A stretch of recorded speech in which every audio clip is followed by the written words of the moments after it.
Parce qu'en toi, nous sommes rassemblés par la puissance de ton esprit. Tu es le chef et nous les membres de ce corps mystique que tu as créé, Seigneur, pour nous permettre de vivre intensément de la réalité divine. Tu nous as fait communier à ta vie trinitaire. Tu nous as introduits dans une alliance nouvelle en ton sang. Tu nous as fait à la fois enfants de Dieu et enfants de l'Église, et tu nous as enrichis de l'héritage des saints. Renouvelle sans cesse nos cœurs.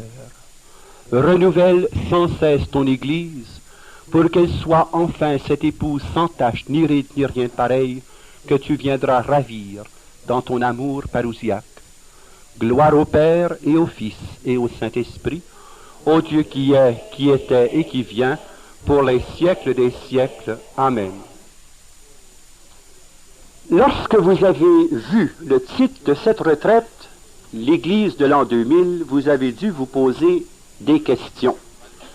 Vous posez un immense point d'interrogation, d'exclamation, et un point d'interrogation encore une fois. Qu'est-ce qu'on peut bien dire de l'Église de l'an 2000?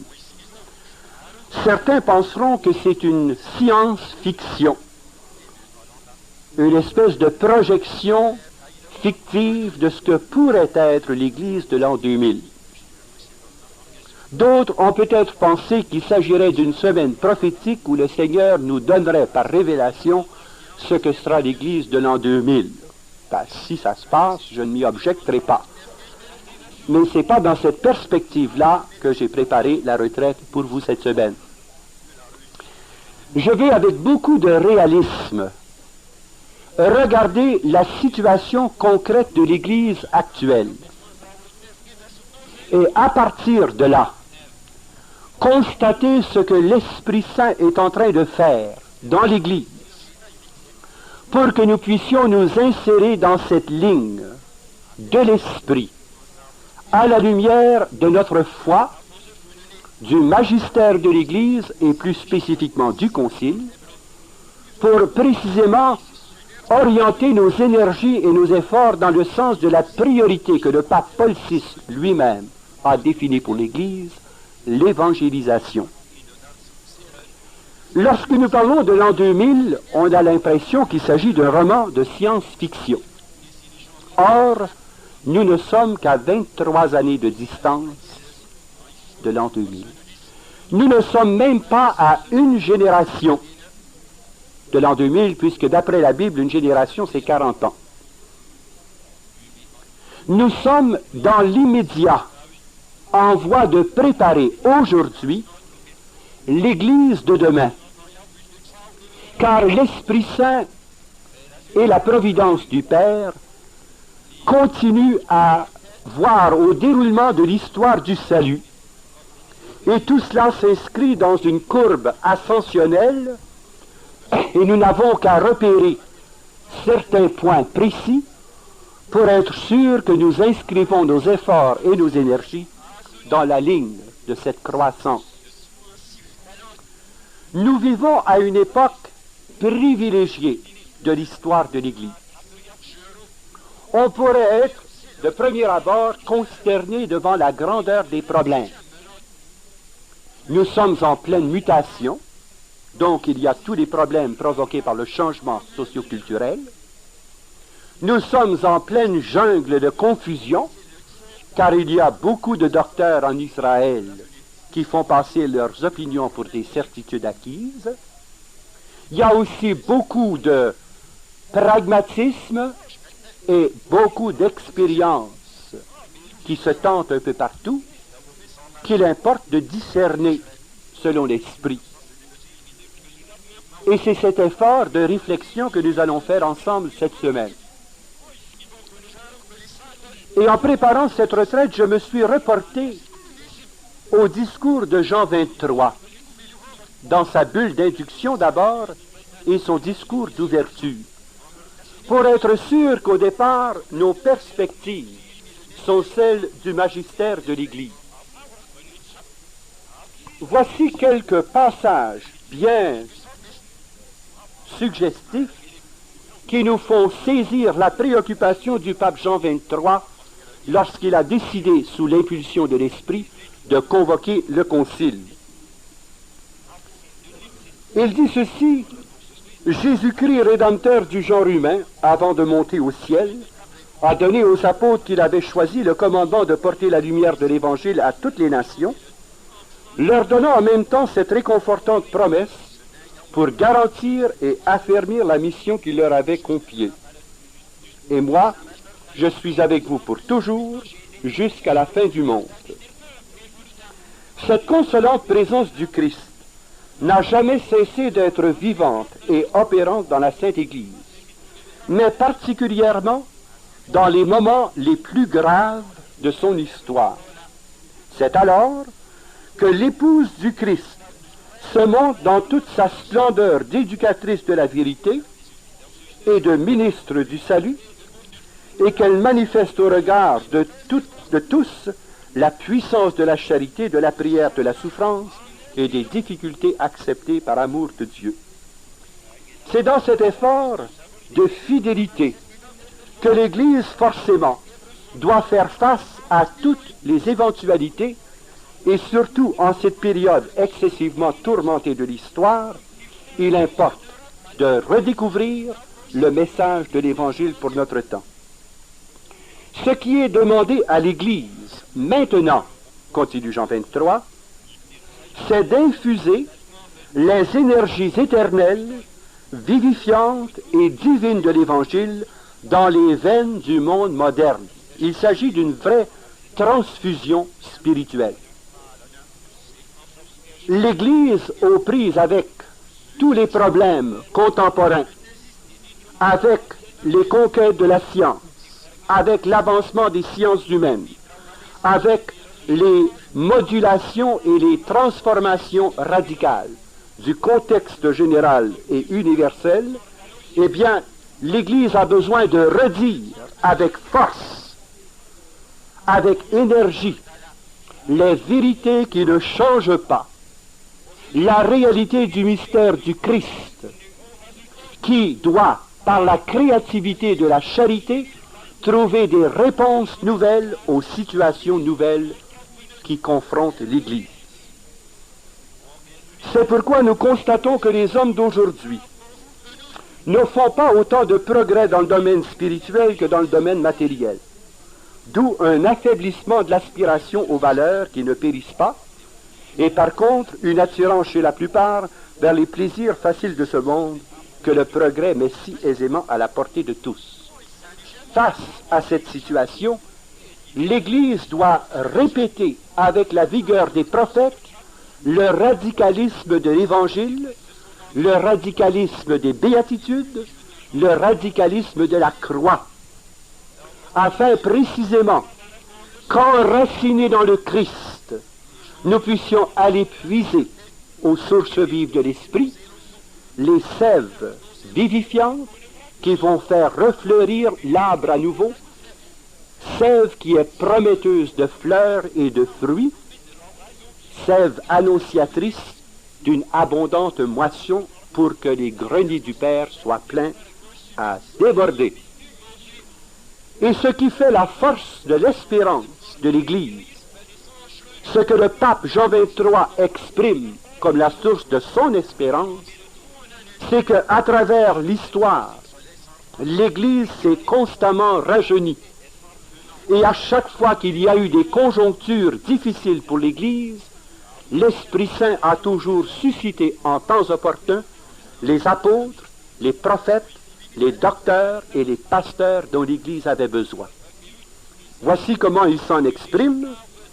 Le prochain concile œcuménique aura donc lieu à un moment où l'Église ressent plus vivement le désir de donner une nouvelle vigueur à sa foi et de jouir du magnifique spectacle de son unité, et où, en même temps, elle se sent obligée d'une façon plus urgente, non seulement de donner plus d'efficacité à ses saines énergies et promouvoir la sanctification de ses fils, mais aussi d'accroître la diffusion de la vérité chrétienne et le développement de ses autres institutions. Cela mettra en évidence la vie et la perpétuelle jeunesse de notre mère l'Église, qui est toujours présente aux événements humains et qui, au fur et à mesure que passent les siècles, renouvelle sa beauté, brille d'une nouvelle splendeur et remporte de nouvelles victoires. L'Église, qui est l'épouse de Jésus-Christ, doit subir en notre temps un traitement de beauté du Saint-Esprit. Vous savez, au fur et à mesure que les âges commencent à laisser des traces sur notre figure, les esthéticiennes nous recommandent un traitement de beauté à grand prix. Et ce n'est pas toujours une réussite. Même la chirurgie plastique connaît des limites. Mais dans la foi de l'Église, il y a toujours un phénomène qui se répète d'âge en âge, le rajeunissement de l'Église, par la puissance du Saint-Esprit, qui redonne à cette épouse du Christ sa beauté sans tache, ni ride, ni rien de pareil. Est-ce qu'il y a un époux au monde qui ne voudrait pas voir son épouse sans tache, ni ride, ni rien de pareil? Il y a des maris qui sont présents ici. Êtes-vous d'accord avec ce processus? Or, Jésus, qui est le plus jaloux de tous les maris, parce qu'il a une épouse exclusive, son Église, désire lui donner un traitement de beauté aux sources de jouvence qui jaillissent de son sein transpercé. Voici que le Seigneur, par la voie du Concile, veut opérer dans son Église un rajeunissement. Il y a un psaume où il est dit précisément « Je renouvellerai ta jeunesse comme l'aigle ». Vous êtes-vous déjà posé la question pourquoi le psaume s'exprimait ainsi? C'est qu'au fur et à mesure des années, les aigles doivent renouveler leur peinage, de sorte que leurs plumes deviennent de plus en plus fortes et que les ailes sont renforcées pour pouvoir faire des efforts nouveaux afin de nicher chaque année à un niveau plus élevé des montagnes. Et pour cela, elle a besoin de renouveler ses énergies. Et la nature y pourvoit admirablement parce que ses ailes sont construites de telle façon que plus l'aigle se cabre dans les vents violents, plus les vents violents la portent vers des sommets inimaginables et que l'aigle atteint enfin la cime des montagnes qui baignent dans la lumière sans fin. Le Seigneur renouvelle la jeunesse de l'Église comme il renouvelle la jeunesse de l'aigle. Il nous convoque sans cesse à des sommets nouveaux. L'appel du Christ est vers l'en avant et l'en haut de l'amour. Et l'histoire du salut se déroule depuis l'alpha du commencement jusqu'à l'oméga de la fin. Car le Christ Jésus est maître du temps et maître de l'histoire, et qu'il doit préparer son Église au jour de son glorieux avènement. Nous vivons donc à une époque privilégiée dans l'histoire de l'Église. Nous avons connu, bien sûr, beaucoup d'avatars depuis 300 ans. Nous avons connu aussi un certain nombre de problèmes internes et de problèmes externes. Sur le plan externe, nous avons connu plusieurs hérésies. Et nous connaissons présentement une grande vague de matérialisme athée et une vague aussi d'apostasie. Il faut bien regarder les choses en face. Mais en même temps que nous vivons dans un matérialisme, dans un monde de consommation, en même temps que nous vivons dans un hédonisme qui veut se livrer à toutes les jouissances de la chair pour assurer l'épanouissement de l'homme, à un moment où nous avons donné à l'homme une telle importance qu'on a voulu en faire un Dieu, à une époque où beaucoup de civilisations chrétiennes tournent le dos au Christ, nous voyons l'Esprit Saint intervenir lui-même et en train de faire des choses nouvelles. Et c'est le sens de l'action du pape lorsqu'il dit précisément le concile écuménique aura comme tâche d'infuser dans les cœurs des énergies ferventes et la lumière de la sagesse chrétienne pour qu'elle pénètre la masse des activités humaines. C'est quand quelqu'un est moribond qu'on lui donne une transfusion. Je ne connais pas beaucoup de gens en bonne santé qui se présentent à l'hôpital pour demander une transfusion. Mais quand il y a toute une série de symptômes qui démontrent une anémie chronique, là, devant la pâleur, la verdeur et des teintes cyanosées, ben les médecins disent, je pense qu'il est temps de changer le sang. L'heure est venue, je pense, pour cette merveilleuse transfusion. Il y a plus qu'une transfusion, il y a une véritable transplantation cardiaque. Donne-nous, Seigneur, un cœur nouveau. Et l'Église est dans un processus de transplantation cardiaque. Et si vous avez lu les rapports d'opérations de transplantation cardiaque, il y a toujours au début un phénomène de rejet. On tente à rejeter le greffon. Il y a une période X où la personne est entre deux vies. Pas assez malade pour être mourante, puis pas assez bien pour être marchande. Ah, bon. Mais lorsque la transplantation est bien réussie, c'est comme une jeunesse nouvelle qui s'opère dans l'organisme. Et les personnes retrouvent un nouveau sens à ses efforts, à sa vie, à ses orientations. Or, voilà ce que le pape demande pour l'Église au début du concile. Renouvelle en notre temps, comme pour une nouvelle Pentecôte, tes merveilles et accorde à la Sainte Église que dans une prière unanime, instante et persévérante avec Marie, la mère de Jésus, s'étend le royaume du divin Sauveur, royaume de vérité, de justice et de paix. Jean 23 avait formulé un souhait. Il a aussi orienté la prière unie de l'Église. Demandons au Seigneur un renouvellement des merveilles de la Pentecôte. Pendant 5 ans, toute l'Église a supplié le Seigneur de renouveler en notre temps les merveilles de la Pentecôte.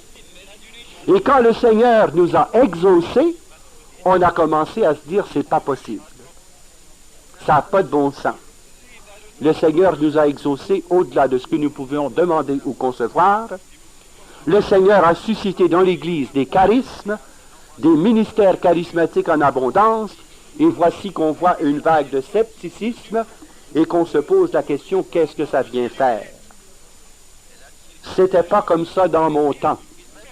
Le Concile qui nous exhorte de recevoir cette puissance de l'Esprit avec gratitude et joie spirituelle, voit aujourd'hui beaucoup de fidèles recevoir avec scepticisme l'action transformante de l'Esprit. On se méfie, on s'oppose, on lutte, on dénonce, on décrit ce que le Seigneur a quand même suscité en réponse à la prière universelle de l'Église. Jean 23 avait eu une intuition prophétique. Et lorsqu'il a convoqué le concile, il s'attendait à ce que l'Esprit de Dieu fasse des choses nouvelles en notre temps.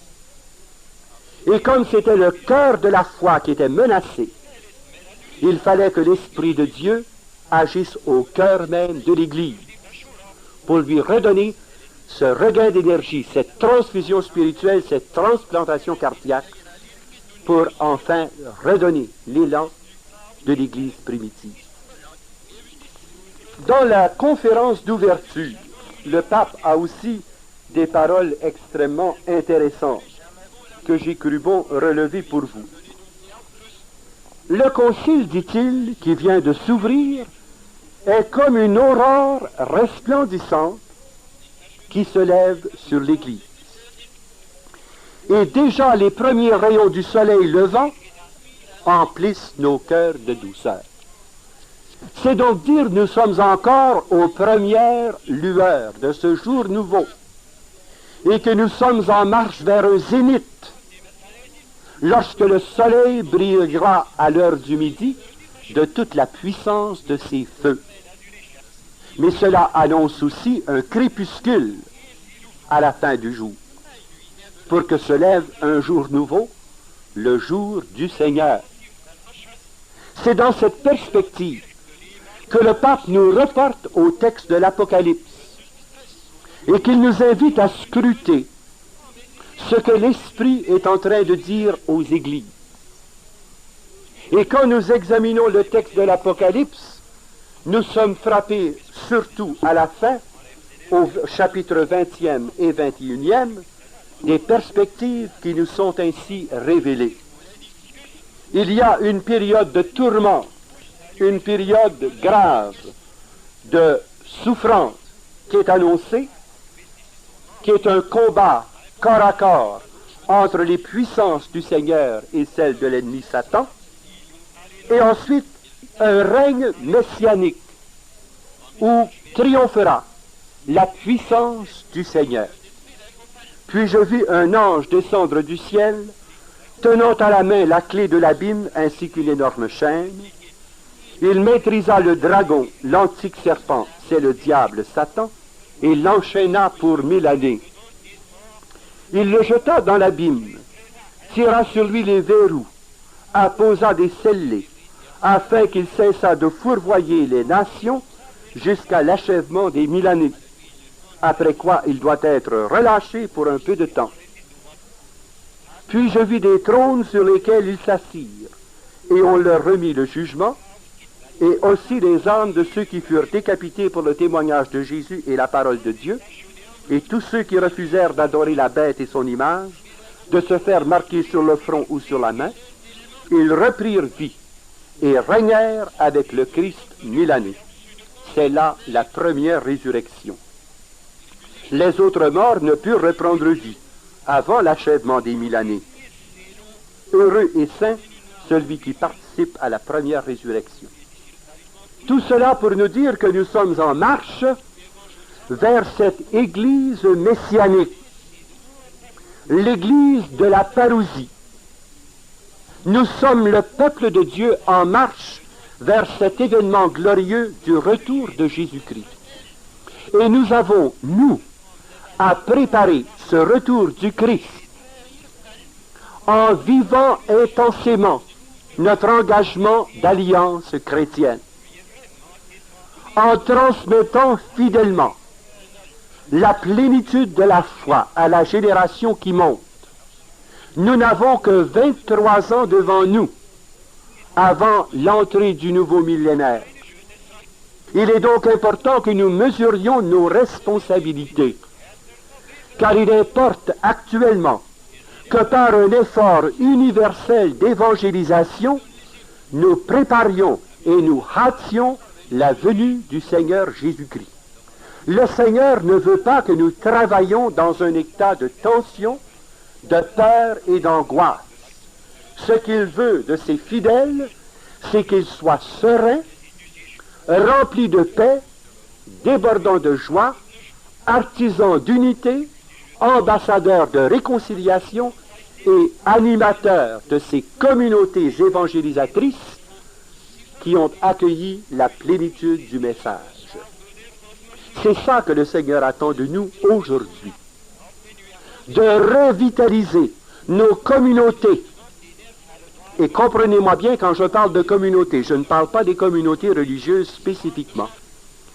Quand je dis que le Seigneur veut que nous renouvellions toutes les communautés selon l'esprit de l'Alliance, je parle aussi bien de la communauté conjugale, que de la communauté familiale, que de la communauté municipale, la communauté paroissiale, diocésaine, nationale et internationale. Le Seigneur veut véritablement qu'il se produise à notre époque une transformation si radicalement évangélique que nous mettions déjà en marche l'Église de demain. Nous ne pourrons transmettre aux générations montantes que la flamme que nous parviendrons à garder vivante. Vous avez regardé la cérémonie d'ouverture des Jeux olympiques il y a exactement 1 an.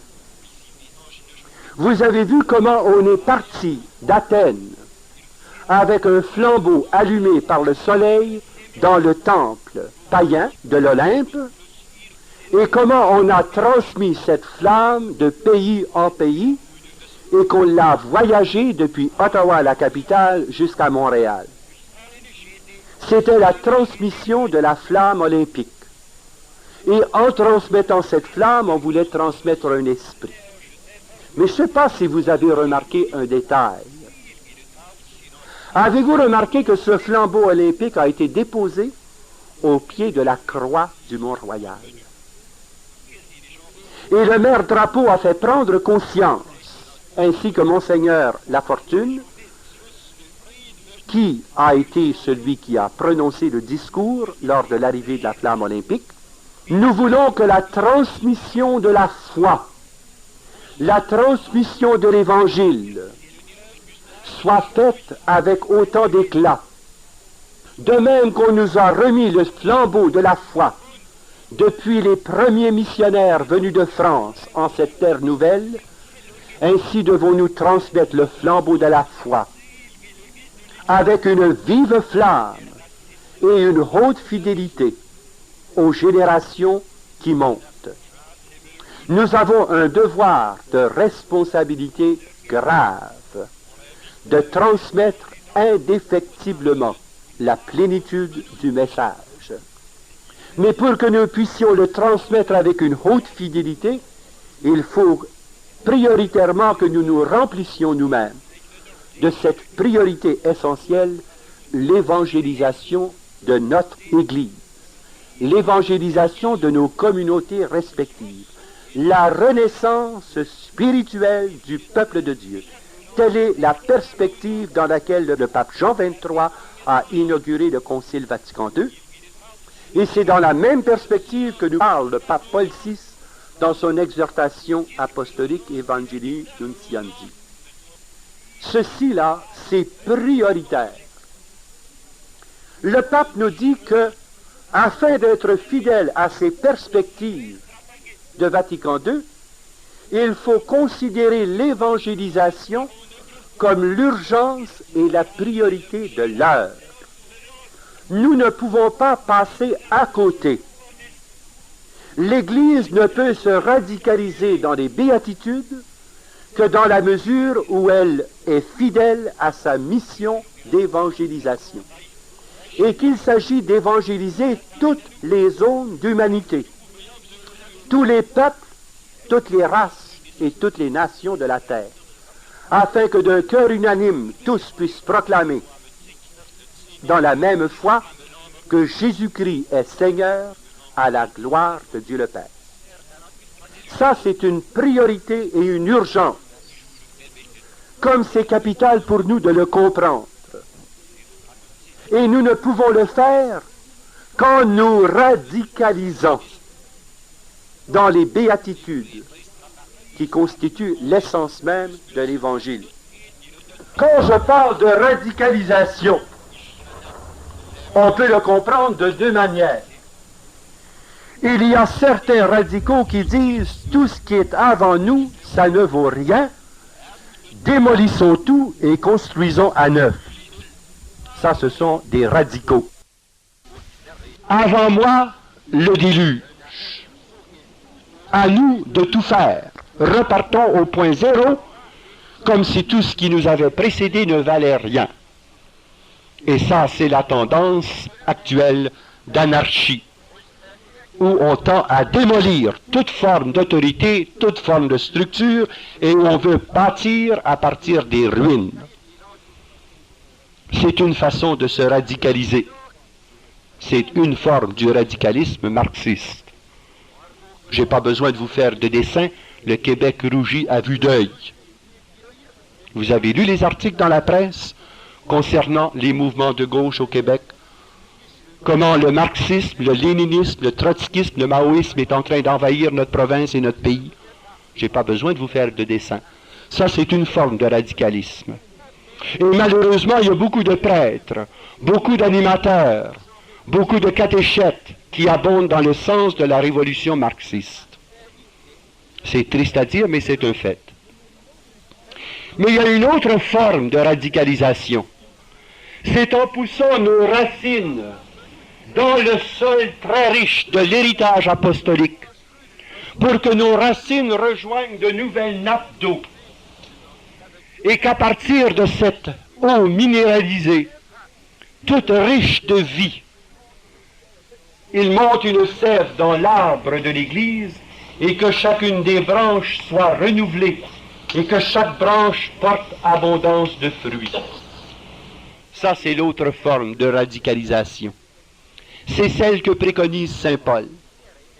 Nous ne pouvons préparer l'Église de l'an 2000 qu'en nous radicalisant dans le Christ, qu'en nous radicalisant dans le sol très riche de l'histoire de l'Église, dans l'enseignement des pères, en nous radicalisant dans le magistère de l'Église, en allant puiser aux sources de l'Église primitive les éléments régénérateurs dont nous avons besoin pour que l'Église redevienne cette épouse sans tache, ni ride, ni rien de pareil. À nous incombe cette responsabilité. Nous ne pouvons pas nous décharger de ce fardeau en disant « les jeunes y verront » et que non. C'est à nous que le message s'adresse. C'est à nous que le pape Paul VI s'adresse lorsqu'il nous dit que l'Église est tout entière missionnaire et que l'Esprit Saint est en train de faire en notre temps des choses nouvelles, non pour nous divertir, mais pour nous convertir. Et que cette conversion radicale du cœur et de l'esprit a pour fonction de nous permettre de vivre collectivement la richesse des béatitudes pour ensuite devenir une source d'évangélisation pour le monde dans lequel nous vivons. Église évangélisée, nous devenons Église évangélisatrice. Et nous sommes à ce point dans l'histoire de l'Église où nous voyons les promesses du prophète Joël se concrétiser sous nos yeux. Depuis des générations et des générations, on aurait voulu voir et entendre ce que nous voyons et entendons. Je répandrai mon esprit sur toute chair. Vos jeunes gens et vos jeunes filles prophétiseront. Sur mes serviteurs et mes servantes, je répandrai de mon esprit. Vos vieillards auront des songes et vos jeunes gens des visions. Voilà la perspective que Joël nous présente. Et voilà en quels termes Saint Pierre s'adressait à la foule rassemblée sur la place publique devant le Cénacle. Saint Pierre avait conscience qu'il inaugurait, au jour de la Pentecôte, le point de départ de cette Église fondée par le Christ. Mais il était bien conscient aussi que ce n'était pas son achèvement et son couronnement. Or, il s'est écoulé depuis ce temps 2000 ans. C'est pourquoi ce message s'actualise aujourd'hui en notre temps. Nous vivons en ces temps qui sont les derniers. N'allez pas penser que je suis un prophète qui annonce la fin du monde. Absolument pas. Quand je parle de ces derniers temps, je ne parle pas de la fin du monde, je parle de la fin des temps de miséricorde. Nous vivons à une époque annoncée par les prophètes, et nous sommes en train de voir se réaliser sous nos yeux les prophéties concernant les temps derniers, les temps immédiatement préparatoires au retour de Jésus-Christ. Je ne peux pas fixer une date pour le retour de Jésus-Christ. Jésus disait lui-même avec beaucoup de sagesse, « Nul ne connaît le jour ni l'heure de ce retour, car le Fils de l'homme viendra comme un voleur. » Et un voleur n'a pas l'habitude de vous envoyer sa carte de visite pour vous dire quand il pénétrera dans votre maison. Jésus reviendra comme un voleur, il l'a dit lui-même. Mais il nous a dit, quand vous verrez ces signes se réaliser, relevez votre tête, c'est-à-dire vivez d'espérance. Car cette génération où se passent les signes, cette génération ne passera pas sans que tout ne soit accompli.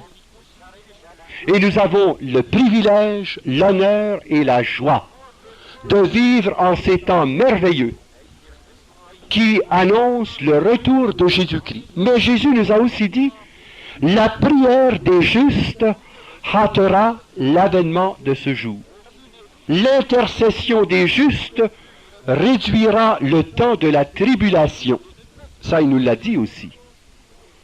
Il nous a dit donc d'être aux attentes des signes des temps. Et n'est-ce pas ce que Jean 23 n'a cessé de dire tout le temps qu'il a présidé au concile? Nous vivons à une époque où les signes des temps nous parlent de l'imminent retour de Jésus-Christ. Il importe donc que nous soyons une communauté d'espérance,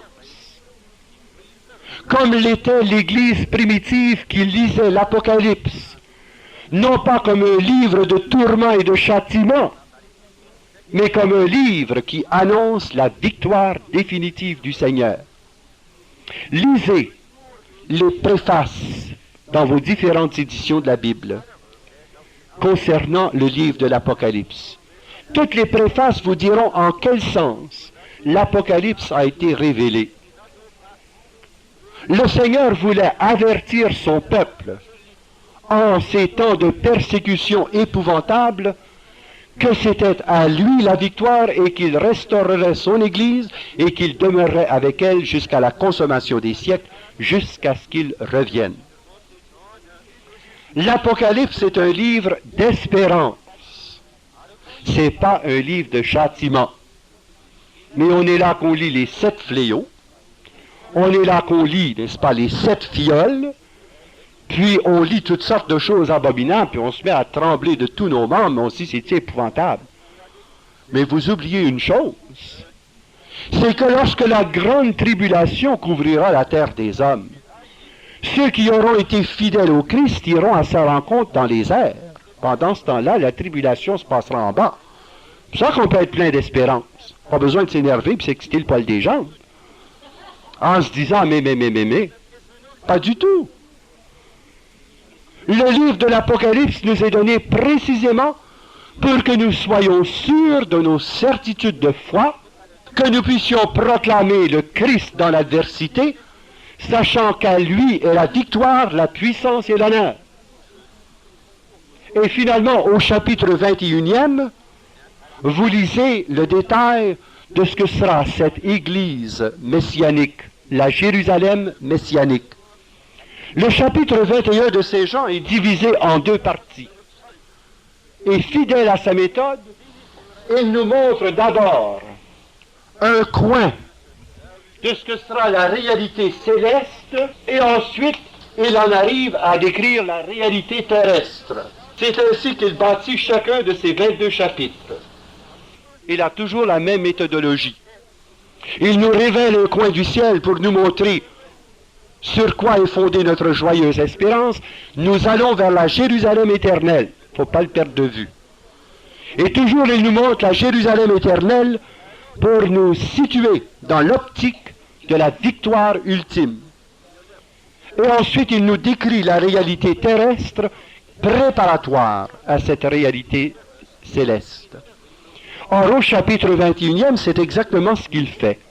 Il nous décrit d'abord la Jérusalem céleste. J'ai vu se lever, n'est-ce pas, cette terre nouvelle et ces cieux nouveaux. Et ensuite, il nous décrit, dans la 2e partie du chapitre 21e, cette Église messianique. Et lisons ensemble quelques grands traits de cette révélation. Alors l'un des 7 anges, aux 7 coupes remplies des 7 derniers fléaux, s'en vers me dire, viens, que je te montre l'épouse de l'agneau. Il me transporta donc en esprit sur une montagne de grande hauteur, et me montra la cité sainte Jérusalem, qui descendait du ciel d'auprès de Dieu, avec en elle la gloire de Dieu. Elle resplendit autant qu'une pierre des plus précieuses, comme du jaspe cristallin. Elle est munie d'un rempart de grande hauteur, pourvu de 12 portes, près desquelles il y a 12 anges et des noms inscrits, ceux des 12 tribus des enfants d'Israël, À l'Orient, 3 portes, au Nord, 3 portes, au Midi, 3 portes, à l'Occident, 3 portes.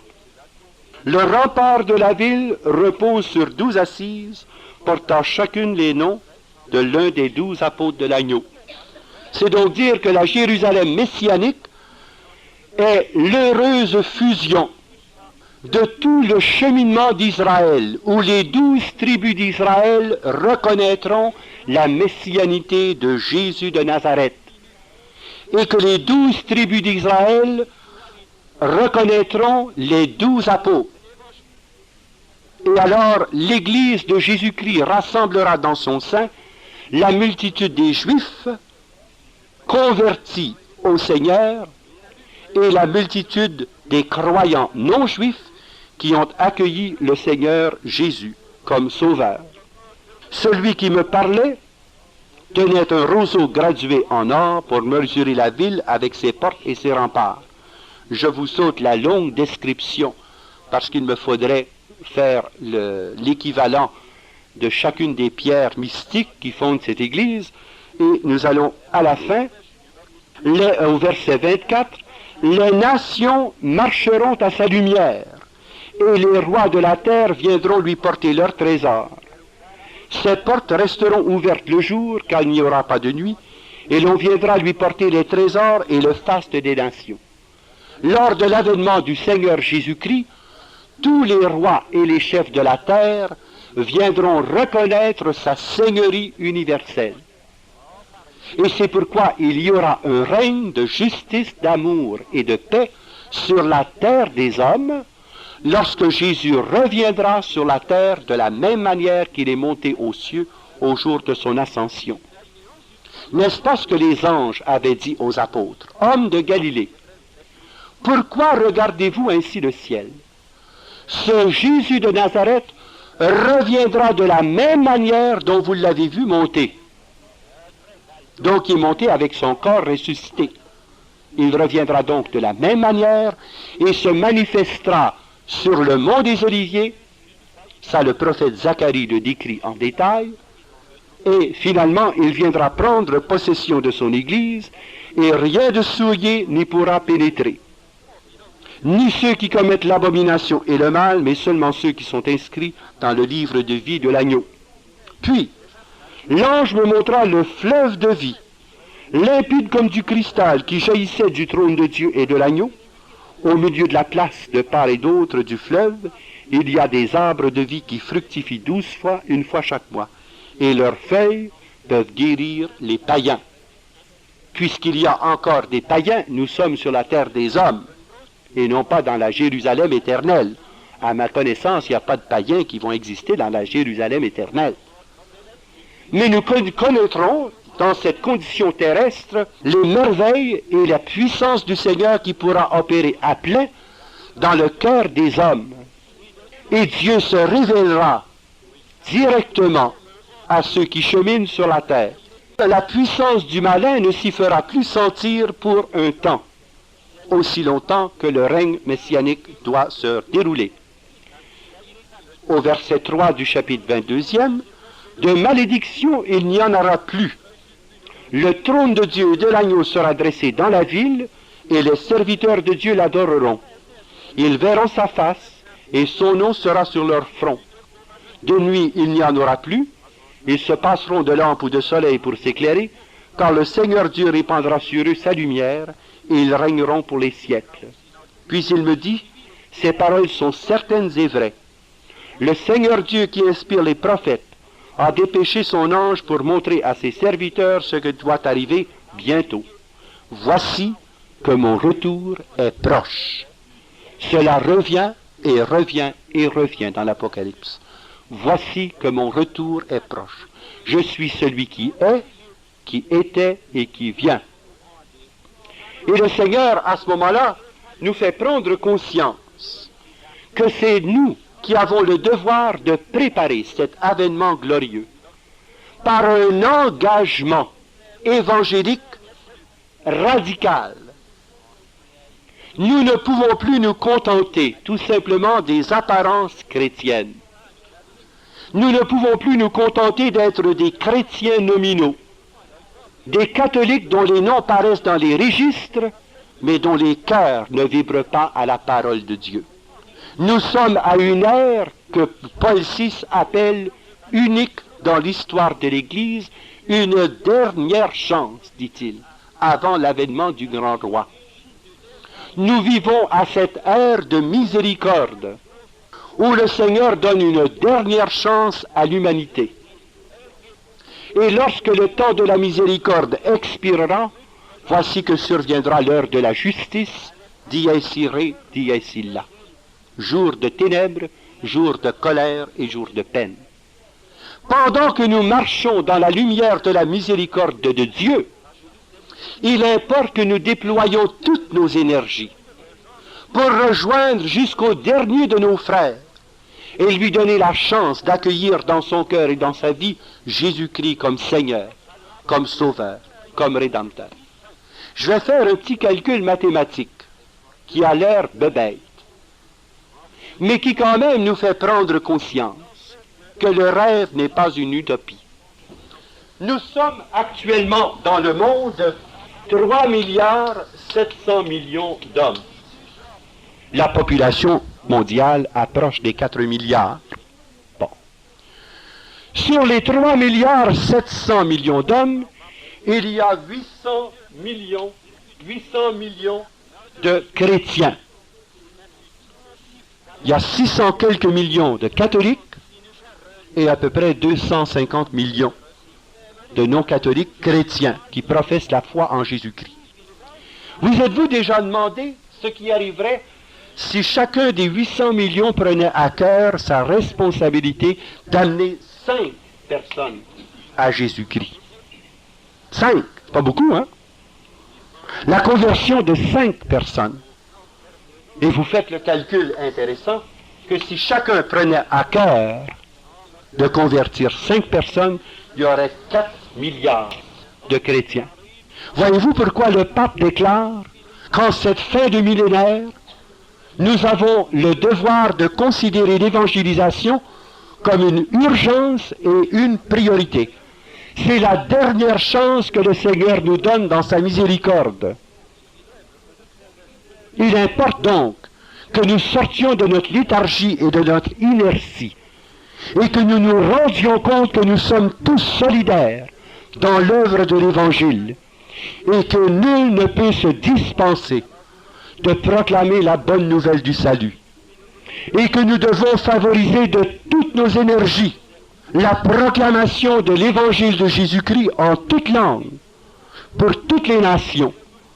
Et le pape va même plus loin, il nous dit que nous avons le devoir impératif de nous servir de tous les masses médias pour accomplir ce devoir que Jésus nous a donné d'évangéliser tous les peuples de la terre.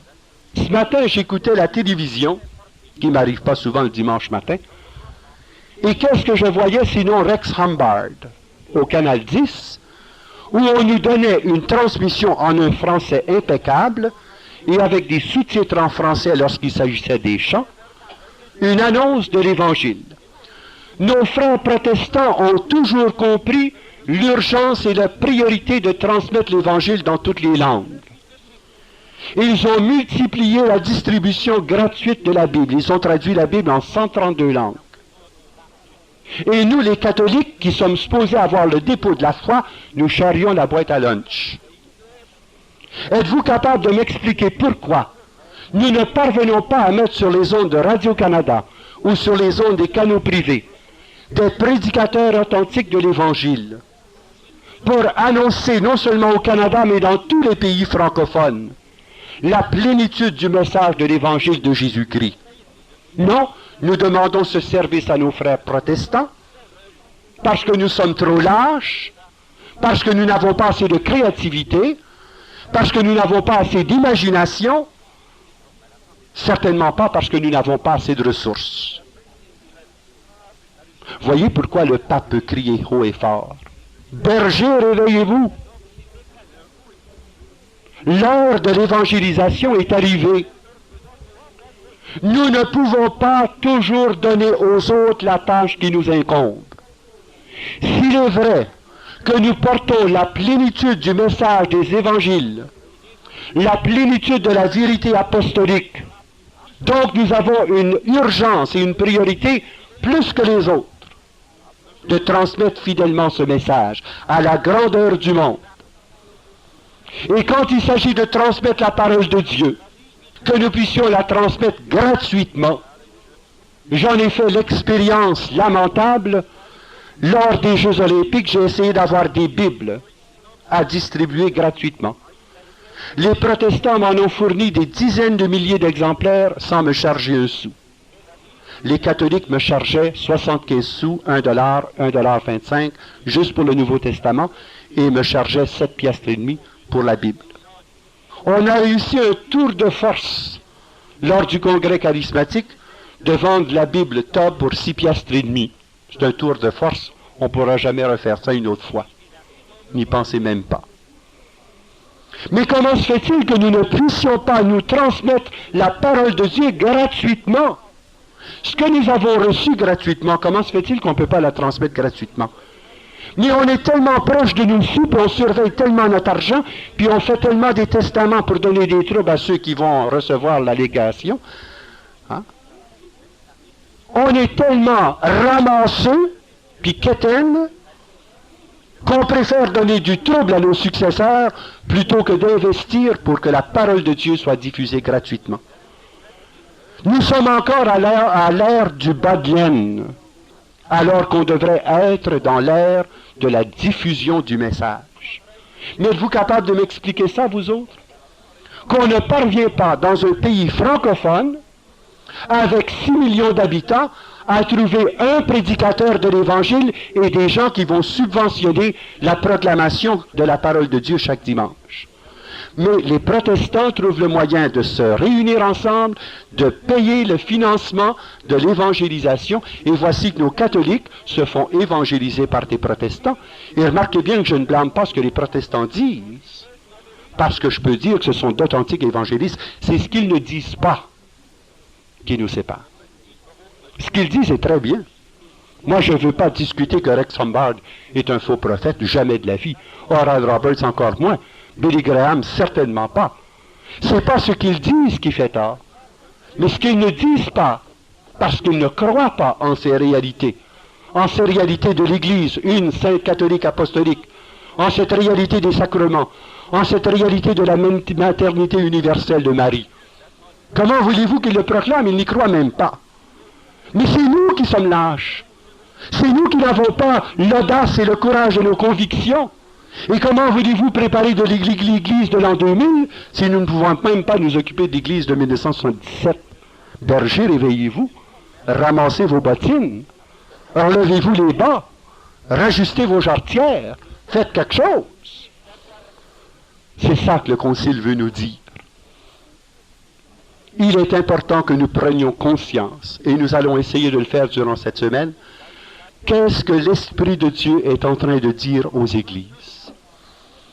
Renouvellement par la radicalisation dans la parole de Dieu, dans le magistère de l'Église, radicalisation dans l'esprit des béatitudes pour un joyeux partage de la plénitude de la vérité. C'est ça que le Seigneur veut pour nous, dans la puissance de son esprit. Il nous a réservé pour cet âge merveilleux l'époque préparatoire à son second retour. Nous devrions bénir le ciel de vivre à cette époque privilégiée. Mais le Seigneur pourra nous dire peut-être: malheur à toi, Corosaïne, malheur à toi, Jérusalem. Beaucoup de villes auraient aimé voir ce que tu vois et entendre ce que tu entends. Et pourtant tu as lapidé tes prophètes. Tu as refusé d'accueillir le Messie dans tes murs. Un indice de ce que le Seigneur nous dira si nous ne sommes pas conscients de l'interpellation qu'il nous fait.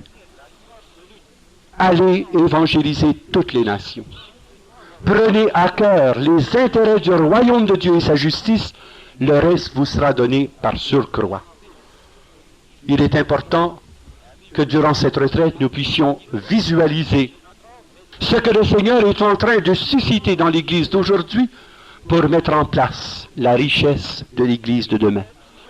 Et ne nous faisons pas illusion, nous n'avons que 23 ans qui nous séparent de l'an 2000.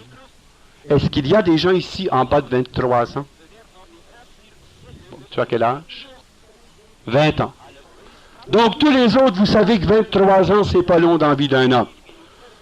À 20 ans, on est porté à croire que, rendu à 40, on est déjà des petits vieux râleux. C'est bien sûr. Mais vous, qui avez plus d'âge, vous savez très bien que 23 ans, c'est vite passé. C'est un clin d'œil. Ceux qui ont 25 ans et 30 ans de mariage le savent.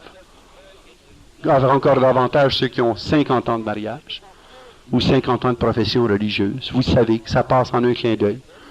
Nous n'avons pas de folie à faire, il nous reste 23 ans avant l'an 2000 et nous ne pouvons que commencer aujourd'hui avec courage, conviction et amour l'œuvre d'évangélisation qui nous incombe pour bâtir déjà un monde meilleur et transmettre le flambeau de la foi plein de splendeur tel que nous l'avons reçu des apôtres pour bâtir cette Église de demain. Amen. Alléluia.